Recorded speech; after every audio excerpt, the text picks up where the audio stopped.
This is Common Sense Radio. Straightforward and no excuses. All right. Come on now. This is the Steve Gruber Show. Call me crazy. Oh, yeah. What I said was perfectly right and spot on accurate. Boy's got a mouth like a cannon, always shooting it all. Stop. Yeah, stop. I mean, you're way off script. Got it in me. Gonna quit until it all comes out. Hey, boy! No education. Yeah, you know, it's not cynical. It's common sense. Pay attention to me when I'm talking to you. I'm gonna rock the nation. Rock the nation. Genuine, accountable, and raw. Here is Steve Gruber. And welcome to it, my friends. It's the Steve Gruber Show on a Wednesday, post-debate for the Democrats, their first one in Las Vegas. A lot of hype, I suppose, for it, but not nearly as much as we had for the Republican debates, two of which so far. There's going to be twice as many Republican debates as Democratic debates. And obviously it was an important night for Hillary Clinton, whose campaign has been it's been in a flat spin, I suppose, for some time now, and not heading in the right direction. Last night's debate seemed to focus on gun control more than anything, at least to begin with. Gun control, immigration, and finally, it headed to the conversation about emails and so forth. But that was an hour into the debate, which seemed pretty unusual to me. I can guarantee you, if it had been the Republicans, if there was a leading Republican that had a crisis, that had a problem occurring right now, if there was a Republican that had that problem occurring right now, the emails would have been first and foremost out of the gate, and they didn't get that till halfway through. Joining me now to discuss what was discussed last night in more detail, former United Nations Ambassador John Bolton. Sir, welcome to the program. Well, glad to be with you. Thank you for having me. A lot of hype there, but I think that the candidates spent a lot of their time debating on who would take your guns away quicker, who would let more illegal people in faster, and little time on, foreign policy. Isn't it interesting that the former Secretary of State, with all of the things that are going on in the world, that foreign policy wasn't one of the first conversations put out there by Anderson Cooper? Well, I thought it was, unfortunately, fairly typical of the way the whole debate was conducted, and not surprisingly, that Mrs. Clinton received a pass on a lot of issues, that being the most important. The amount of time that she was allowed to speak, roughly twice as much as the next person, being Sanders, Jim Webb, who would have taken her on foreign policy, I think, with really very little time. So they were playing to her real strengths, which is to say, for example, when asked, well, Mrs. Clinton, why are you an outsider? She was able to say, because I'm a woman. Which is no answer at all. Given her campaign themes, that's what she wants to talk about, and the lack of discussion, really scanty discussion on national security, I think was part of that. Yeah, clearly Jim Webb, who has experience in national security, whether you may agree with him or may not agree with him, he's actually rolled up his sleeves and done some of the hard work in there. And he kept trying to get in on the conversation, and they kept marginalizing him. And I think you're right, Mr. Ambassador. I think that was part of the design, to have Hillary Clinton do what she does best, which is avoid any serious discussion of any serious topic. Well, I thought it was also noteworthy that she wrapped herself around the Obama administration. The campaign gurus have been saying for some time she's got to split with the administration. She has to distance herself from Obama. I read her memoir, Hard Choices, about her 4 years as Secretary of State, 650 pages long. You have to strain to find differences between her and Obama, a point that I think she emphasized again last night. Now, maybe tactically that's to help make it more difficult for Joe Biden to get into the race.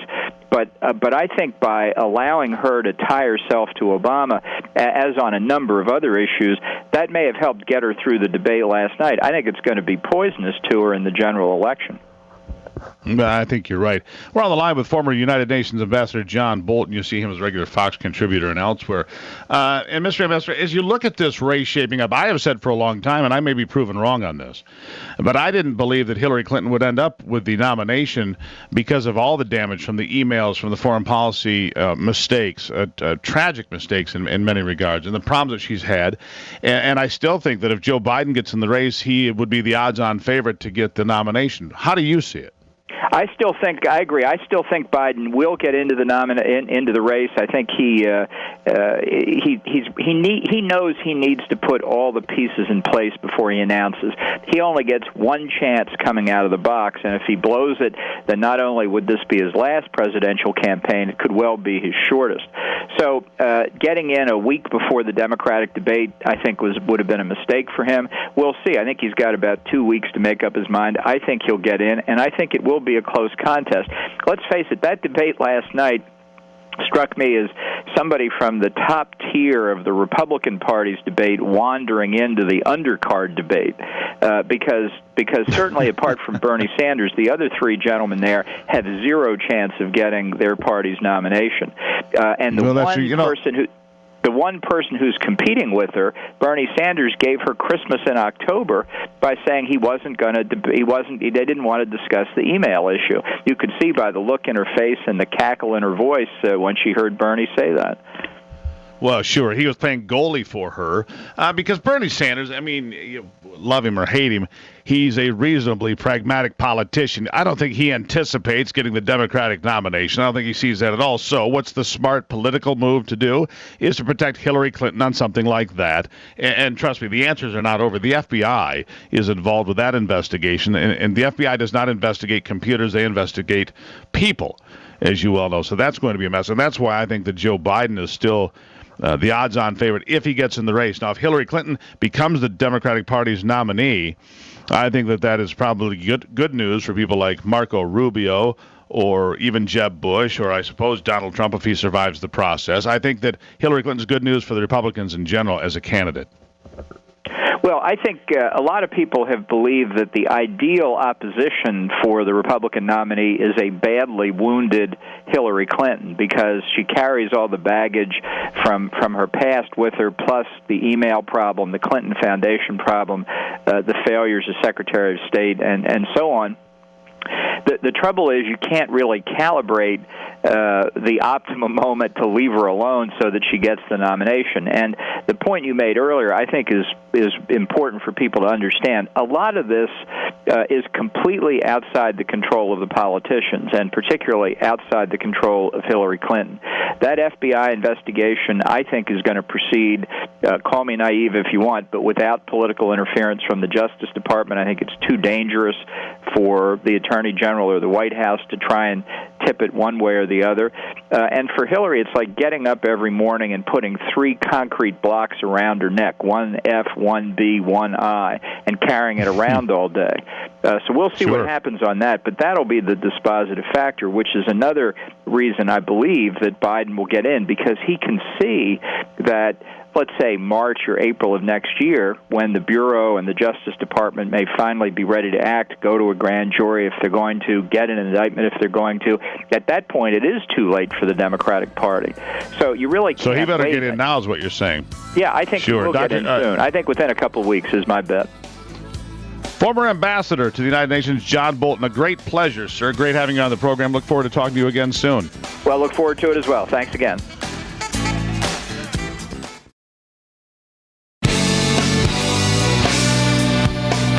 Covering Michigan and the world from his bunker below the bridge. Here is Steve Gruber.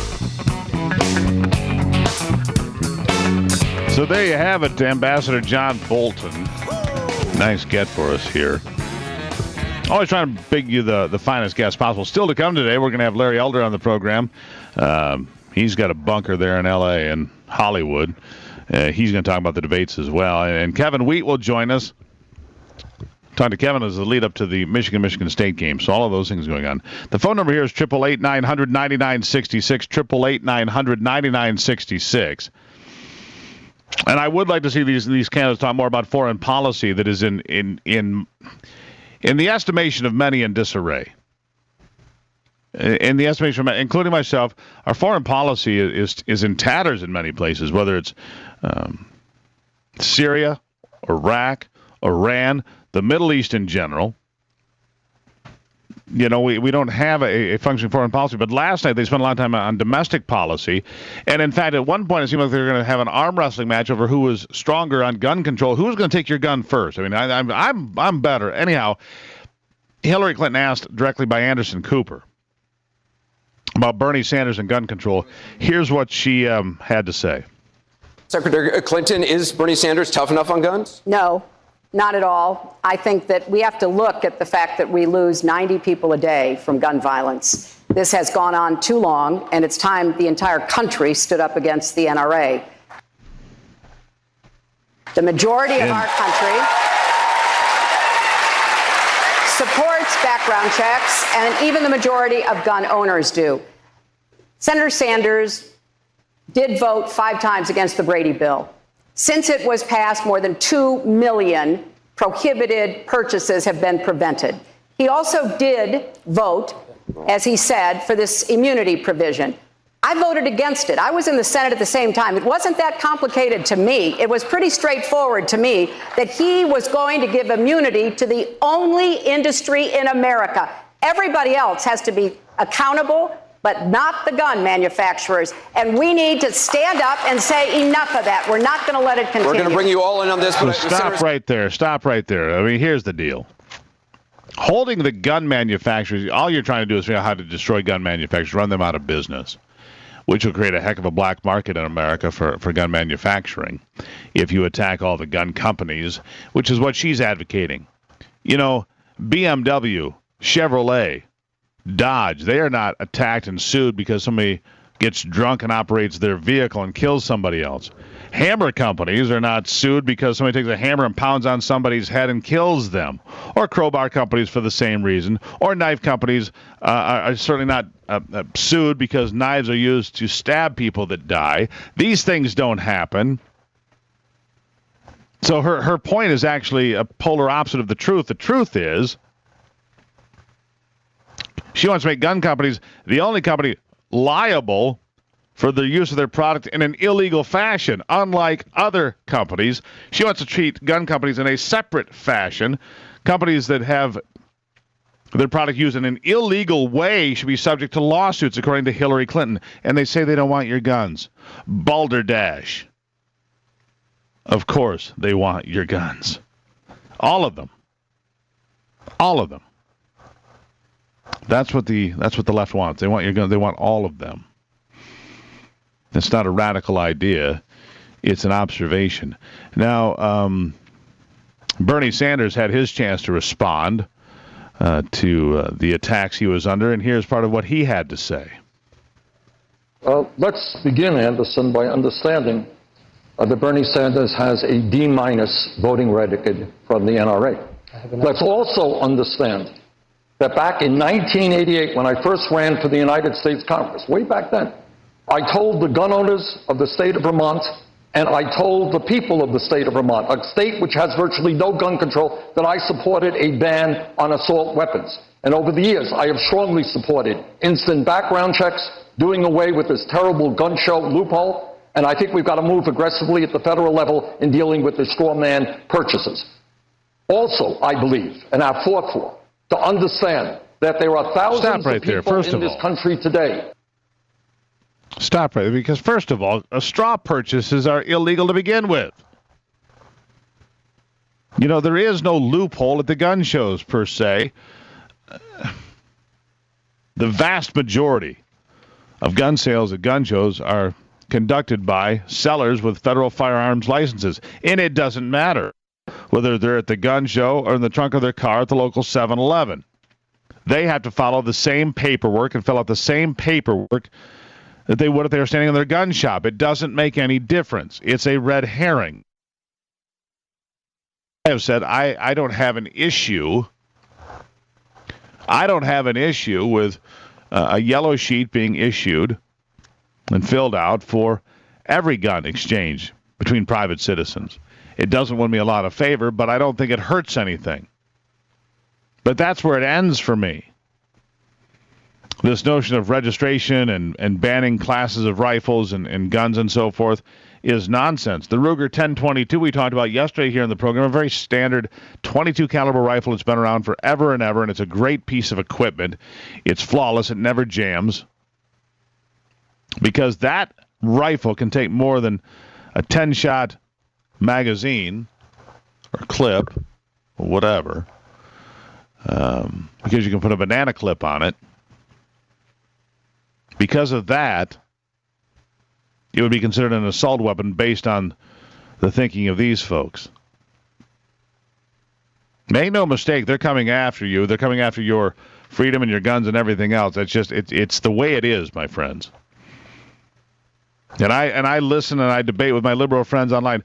Well, Barack Obama is never going to take your guns, and he said he wouldn't. And Barack Obama would take my guns in a heartbeat if he thought he had the political leverage to do it, and yours and everybody else's.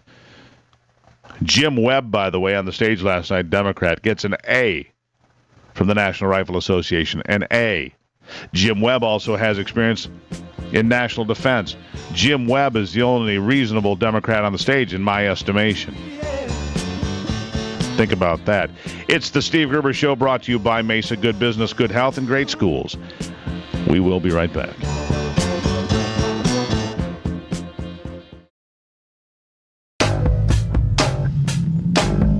Getting your day started with news from around the state and around the world. Common Sense Radio. This is the Steve Gruber Show. 33 after the hour. My next guest on the program here, he lives in a dangerous place. He lives in the world of fantasy and make-believe. He lives in the shadow of Hollywood, but there he plants his conservative flag and takes a lot of grief for it. I mean, I can only imagine being a black conservative in America, what it would put you up against. But he's one of my favorites here on the program, no question. It's Larry Elder. You can find him at LarryElder.com. You can tune in to listen to his program there. Larry, welcome back to the show. Steve, thank you so much for having me. I appreciate it. Always a pleasure, my friend. And how are things there on the left coast? Well, we don't have a single Republican elected statewide, so you can imagine what it's like. I think Democrats outnumber Republicans in this state almost by 3-1 margin. Yeah, and there's not a single Republican statewide. Not one. Not the governor, not senator, not controller, not treasurer. Nobody statewide. Not one. I want to get to the against Barbara Boxer, lost by 10 points. Yeah. I want to get to the debate last night, the Democratic debate, but I saw something here come out of California a couple of days ago that maybe you can explain to me, because I'm a little baffled. You see, here in Michigan, in April of 2016, we're going to close, I think, 9 coal-fired power plants, and maybe as many as 25 over the next couple of years. Basically, we're being told that rolling blackouts will be the new normal in Michigan, and that's because we're trying to get to a 20% renewable energy level. Apparently, your governor, Jerry Brown, having worked over the hookah pipe a little too long and a little too aggressively, decided to sign into law, a deal that'll make 50% of your energy requirements renewable in just the next 15 years. Larry, it's not possible. No, it's not possible, but he'll be gone by then. And the idea, of course, is that we're going to take the lead in showing the rest of the world how to deal with climate change. It doesn't really matter that it won't have any effect. Even if we were to achieve the objectives, the idea is to show the world that we're leading, and if we show the world that we're leading, they'll follow. And then at some point, we'll have this wonderful world where we don't have fossil fuels, and everybody will be living happily ever after. That's kind of the way it works. You know, and here's the thing: it came up again last night in the Democratic debate. This whole notion of climate change. Did you know that we've had less tornadoes in the last 4 years than in any 4-year stretch since they've, recorded tornadoes? We've had less hurricanes than we've had since the 1950s. I mean, the fact that they keep telling us that we're supposed to get more severe weather. Now, you have a drought in California. That part I understand. Right. But you also now have 40 million people living where there used to be 4 million people, not that long ago. And you're all banging on the resources and using it. Plus, wouldn't you be able to capture some of the rainwater before it goes to the ocean? Oh, wait. We're not allowed to do that either. See, so I get confused. Well, Also, I think in the last 18 years, We've not had any appreciable climate warming either, as far as satellite readings are concerned. This energy stuff, this clean energy, is going to increase the cost of energy for poor people far more, of course, than it will for non-poor people, the very people that the left claims that they care about. It's just insane. This is the way the state rolls. Yeah, how is, one of the things that I remember when Ronald Reagan was president, they used to point to homeless people and how he hated homeless people and it was Ronald Reagan's fault and so on and so forth. What's the homeless problem? Is it any better or worse in California today than it's ever been? It's worse, and we just now allocated $150 million here in Los Angeles for the homeless. And the reason, of course, we have this problem is because the minimum wage has increased the inability for poor people to get jobs. We have all sorts of rules and regulations that stop people from constructing low-cost housing. We have rent control. We have all sorts of things that have exacerbated the homeless problem. You're never going to get rid of homelessness, but you can also make it worse by creating incentives for people to come to California, come to the Bay Area, to take advantage of freebies, and then they're shocked that the homeless problem has gotten out of control. Yeah, shocked. Totally stunned that we incentivize welfare and handout programs. We have more people on welfare today than at any time in my lifetime. The Great Society, right. I guess it ain't so great, Larry. No, it's not. And under this administration, which didn't come up last night in the debate, as far as the black economy is concerned, black net worth is down, Steve, about 20%. Black income is down. The percentage of blacks who own their homes are down. Equity is down. The so-called wealth gap between blacks and whites is at a 25-year high. And the labor force participation rate, the only number that really matters, the number of black people who are working or are looking for work, hasn't been this low in 40 years.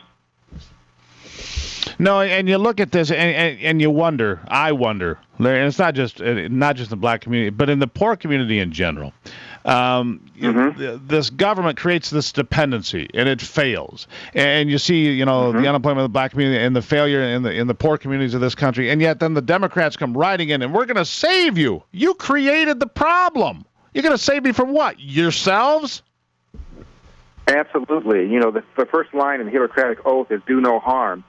In 1950, 18% of blacks were born outside of wedlock. The number now is over 70% because what we've done is we've incentivized the women into marrying the government, and we've allowed men to abandon their financial and moral responsibility. It's not just the black community, as you pointed out. About 40% of all kids today born in America are born without fathers. And I didn't say it, Obama said it. If you were born without a dad, you're 5 times more likely to be poor, 9 times more likely to drop out of school, and 20 times more likely to end up in jail. And again, this is what the Democratic Party has done to destabilize not just black families, but Hispanic families and white families. Yeah, absolutely. So, all right. So, listening to the debate last night, none of these things were discussed. They champion green energy. Bernie Sanders has a whole list of things he wants to give away using your money and mine, of course, Larry. And they want to keep giving away a whole lot of things because their idea, after failure after failure after failure of government program, their explanation is it's not enough government. We need more government. I'm like, what do you guys smoke during the break? Not only did they say it's not enough government, but of course we inherited an awful situation because of the dastardly George W. Bush. So even though Obama's economy has underperformed, look at the mess that he inherited. What you didn't hear last night, Steve, were terms like national debt, Islamic extremism. You didn't hear any of those terms whatsoever. Each gave an opening statement. Nobody mentioned ISIS. Nobody mentioned Iran. Nobody mentioned Syria. Nobody mentioned Islamic extremism, Islamic terror. That wasn't even mentioned. Bernie Sanders says the most important threat to national security is climate change. Yeah, of course it is. We've had we hit 90 degrees exactly once, or might have been twice this year in Michigan. The coolest, calmest weather we've had in our lifetimes. Less tornadoes, less hurricanes, less severe weather. The amount of people killed on the planet last year is down 80%. It's all nonsense. I'll give you 20 seconds here for the last word. Larry, help me out. I wish I could. All I know is that apparently all of the things that they wanted to give away for free will be paid for by millionaires and billionaires. You can confiscate the earnings of every millionaire and every billionaire in this country, and you won't have enough money to pay for the welfare state. And there's your problem right there. Larry Elder, Common Sense radio host, planting his flag squarely in the world of make-believe out in Hollywood. You can find out more at LarryElder.com. follow him on Twitter like I do and keep up to date on what's going on. Larry, thank you so much. My pleasure, Steve. Thank you. There you have it. Larry Elder, everybody, here on the Steve Gruber Show. Just a breath of fresh air out there in the world of make-believe. Still to come today, we're going to take a look at it's our Wednesday update on where we are with the Michigan State game. Michigan favored by 6.5 points. We'll talk with Kevin Weed about his support of Michigan State University when we come back.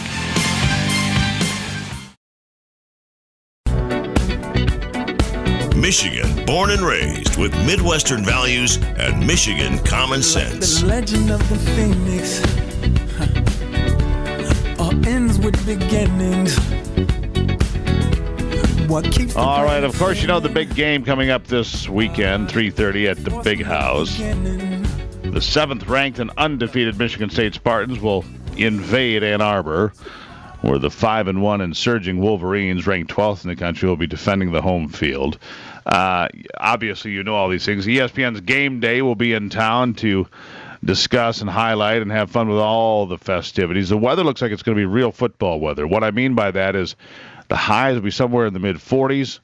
It's going to be breezy, 10 to 15-mile-an-hour winds. Not windy, but pretty breezy. Could affect special teams, could impact the game in some ways. We are taking predictions, by the way. I am taking predictions on the Steve Gruber Show Facebook page. And you can jump on there and tell me what you think is going to happen, what your prediction is. My next guest here, my good friend Kevin Wheat from Wheat Jewelers. I think I know what his prediction is. I think he bleeds green. Kevin, welcome to it. Thank you. I definitely bleed green. My whole family is that way. We are ready I understand. For a good win. What about you? Well, I haven't posted my prediction yet. I grew up a little bit different than you, apparently. My parents both graduated from Michigan State. My brother went to U of M. A little bit of split support in the household, if you will. My wife leans green. I lean blue a little bit, and that's the way it is. But my prediction, I'm not going to give quite yet. What is your prediction for the game and the score specifically? I'm gonna say that we'll have 14 and they'll have 7. A tight one. Tight one. Isn't that a little bit more fun? I don't think it's going to be an easy game for anybody. Just as long as MSU wins, that's the most important part. All right, and for you U of M fans, the hotline number is 888-900-9966, 888-900-9966 if you want to get involved with the conversation.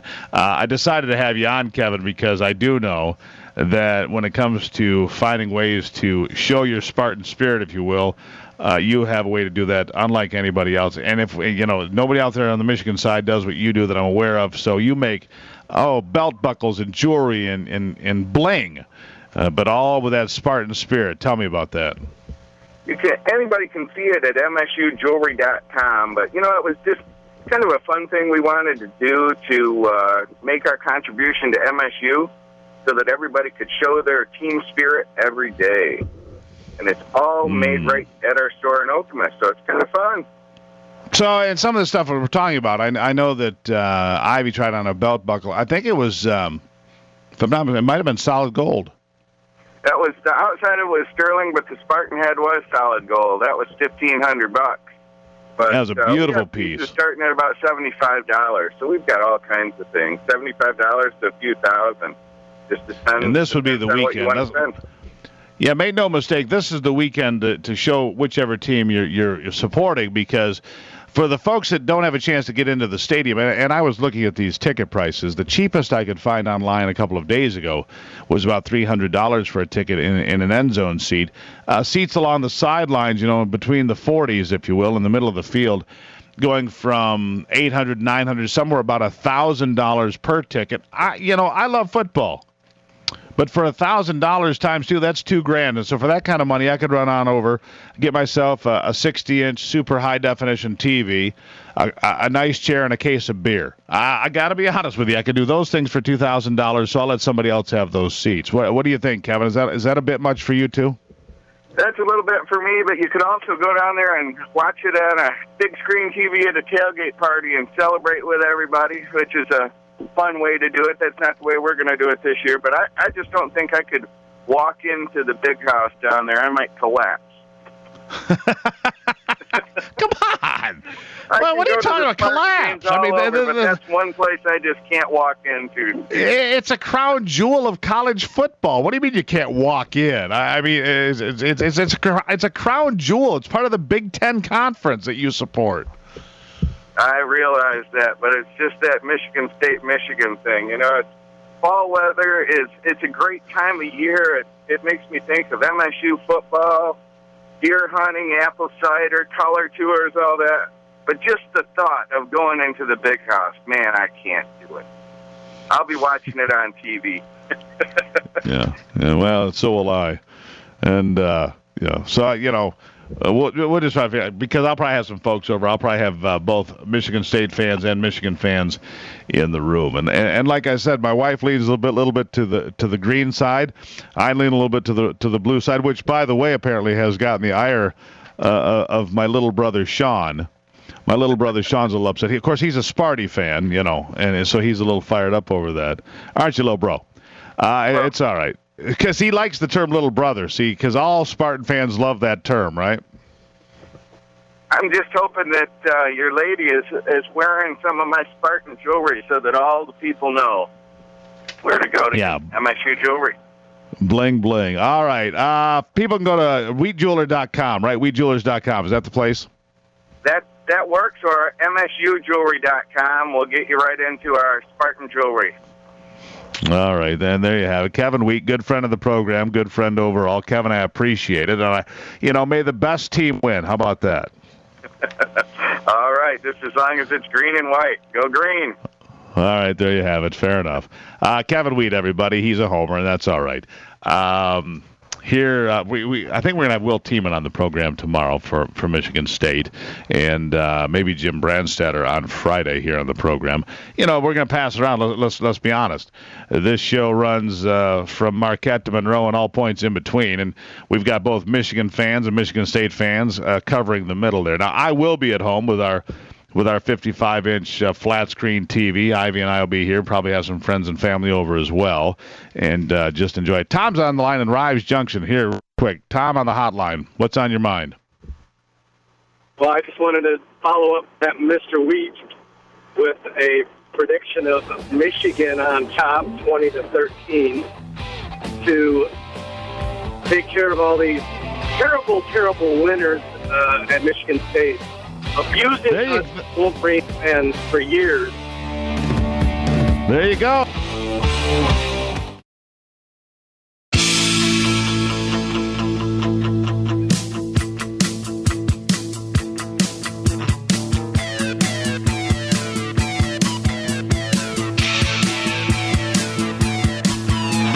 I've noticed that some of these Spartan fans and some of these Wolverine fans, they take this all pretty seriously. They get all wound up about this game. I mean, this rivalry, this feud. It's serious stuff. Larry from Perry on the hotline. By the way, you can call the hotline. We got a couple slots open. 888-900-9966. What's your prediction, Larry from Perry? What's up, brother? Steve, it's good to talk to the great Gruber. And you know what? I don't care. I've got a Rebel Colonel coffee cup on my desk. Does not apply. Let's see. Does not care. So what's on your mind then, boss?